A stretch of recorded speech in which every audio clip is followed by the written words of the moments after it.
반갑습니다. 기분 좋은 농부입니다. 여기는 제 마이아트 포도 농장입니다.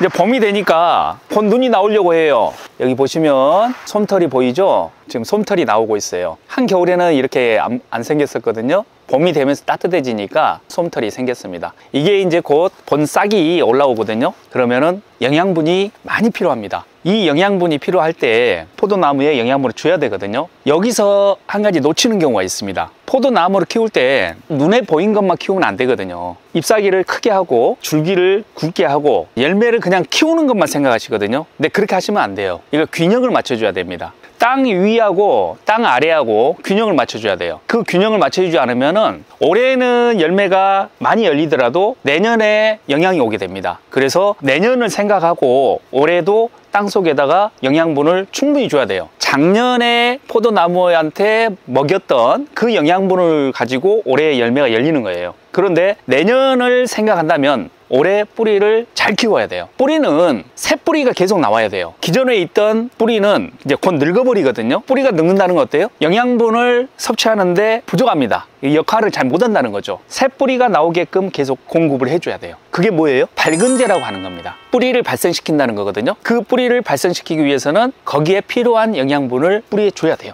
영양분을 공급하는 방식은 여러 가지가 있어요. 밑에 점적 호수를 깔아서 점적 호수에다가 주는 방법이 있고요. 또한 이제 큰 통에다가 만들어요. 그래서 이 조로로 필요한 만큼을 포도나무한테 주는 그런 방법도 있습니다. 농장의 여건에 맞춰서 선택하시면 될 것 같아요. 큰 차이는 없다고 보시면 돼요. 이렇게 조로로 줬을 경우에 한번 주고 나서 쿨러를 돌려주면은 전체적으로 해석이 되겠죠. 그러면 훨씬 더 효과 자체가 더 높아집니다. 균형을 맞추기 위해서 뿌리에도 영양분을 줘야 된다. 뿌리에 영양분도 주는 것도 중요한데 새 뿌리를 발생시키는 역할을 계속 해주게 해야 된다. 그게 오늘 굉장히 포인트라고 보시면 돼요. 왜 그걸 제가 오늘 말씀드리냐면은 가온을 하는 하우스가 있거든요. 그 하우스에서는 이미 싹이 나왔어요. 그분들은 밝은제를 1월, 2월부터 진작 공급을 해줬어요. 저희 같은 일반 하우스에서는 2월 달부터 시작됩니다. 저도 이미 2번 정도 밝은제를 처리를 했습니다. 이게 늦으면 안 되기 때문에 지금 알려드리는 겁니다. 3월 달부터는 정말 꾸준히 주셔야 돼요. 지금 영양분을 굉장히 많이 필요로 해요. 지금 눈이 막 터지려고 그러거든요. 눈이 터지려고 할 때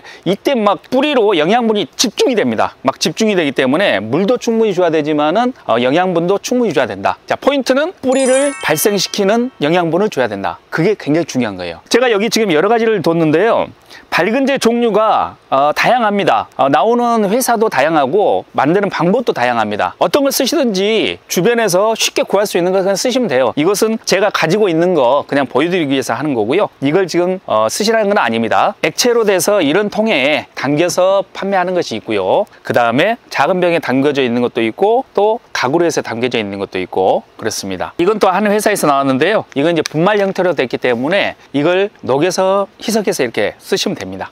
이 성분을 보시게 되면은 가장 많이 들어있는 게 뭐겠어요? 인산입니다. 인산이 가장 많이 들어있고요. 또 발근에 가장 효과가 있다고 하는 해조류, 그 성분이 또 들어가 있으면은 발근하는데 굉장히 탁월한 효과가 있습니다. 또 하나, 뿌리를 발생시키는데 가장 또 효과가 있는 부분이 여러 가지 미량 요소들이 또 필요해요. 자, 여기 보시면은 상표가 없어요. 그게 무슨 의미일까요? 제가 만들었다는 거죠. 이게 바로 인산가리 발효액비입니다. 여기에는 인산가리는 기본적으로 들어가 있죠. 그 다음에 또 맥반석이라는 게 또 들어가 있어요. 맥반석에가 식물에게 필요한 여러 가지 광물질이 들어가 있어요. 또 여기에 들어가 있는 게 아까 뭐가 있다고 했죠? 여기는 해조 분말이 들어있습니다. 그 다음에 이걸 잘 흡수하게끔 도와주는 분해 미생물 자체가 풍부하게 들었습니다. 여러 가지 영양분이라든지 미생물이 들어가 있기 때문에 저 같은 경우에는 만들어서 씁니다. 만들었으니까 조금 수고는 되더라도 비싼 밝은제를 사서 쓰는 것보다 훨씬 더 제가 마음대로 쓸 수 있겠죠? 여러분들도 만들어서 쓰신다면 경제적인 부담을 줄일 수 있는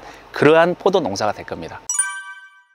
지금 이게 마이아트 포도 줄기인데요. 굉장히 튼실합니다. 눈도 튼실하게 건강하게 지금 올라와 있습니다. 솜처럼 지금 올라와 있기 때문에 곧 싹이 틀 것 같아요. 저 같은 경우에는 눈을 지금 2개씩을 붙이려고 해요. 그랬을 경우에 아무래도 수확량 자체는 더 많겠죠. 2개를 단 대신에 열매 자체는 약간 좀 작게 달 거예요. 약간 작게 달고 송이는 좀 많이 달고, 이것도 마찬가지로 이제 균형을 맞춘다는 그런 개념으로 보는 거죠. 여기 지금 보시면은 여기는 지금 결과지 자체가 지금 안 나와 있잖아요. 결과지가 지금 꺾였던지 아마 그런 현상이 있었겠죠. 여기는 이제 눈을 하나만 이제 다는 거죠. 눈이 하나밖에 나오질 않잖아요. 일반적으로 이런 데는 열매를 2개씩 달고 여기는 또 하나밖에 없잖아요. 여기도 지금 하나만 달고 약간의 그런 차이가 있습니다. 작년에 저도 뿌리 밝은제를 계속 지속적으로 공급을 해줬습니다. 거기에 맞춰서 영양분도 계속 공급해줬기 때문에 올해 농사 자체가 굉장히 기대가 됩니다. 뿌리 밝은제하고 영양제 공급은 꾸준히 낙엽 지고 나서도 어느 정도로 줄 수 있게끔, 대신에 이제 열매 따고 나서는 아무래도 횟수 자체가 이제 줄어들겠죠. 영양제에는 질소 성분이 아무래도 이제 많기 때문에 착색이 될 때에는 빈도수를 간격을 좀 늘려서 그렇게 주신다고 보시면 될 것 같아요.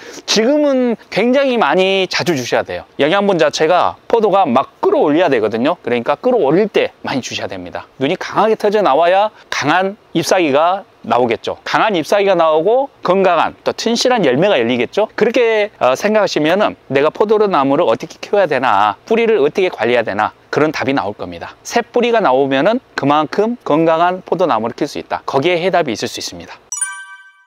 이제 순이 나오기 시작하면 이제 바쁩니다. 여러 가지 또 일을 또 해야 되기 때문에 포도 순이 나오고 순을 이제 유인해주고 열매가 열리고 하잖아요. 계속적으로 필요합니다. 영양분이. 그래서 뿌리 밝은제를 해줘야 된다는 거. 새 뿌리가 나와서 영양분을 먹어야 되거든요. 근데 그 영양분이 먹게끔 뿌리 밝은제를 계속해서 공급을 해주는 게 건강한 포도 농사를 지을 수 있는 그러한 농사가 됩니다. 맛있는 마이아트 꼭 만드세요. 맛있는 마이아트를 만들기 위해서는 새 뿌리를 만들어 주시면 됩니다. 기분 좋은 농부가 맛있는 마이아트를 만들도록 하겠습니다. 구독, 좋아요, 알림 설정까지 부탁합니다.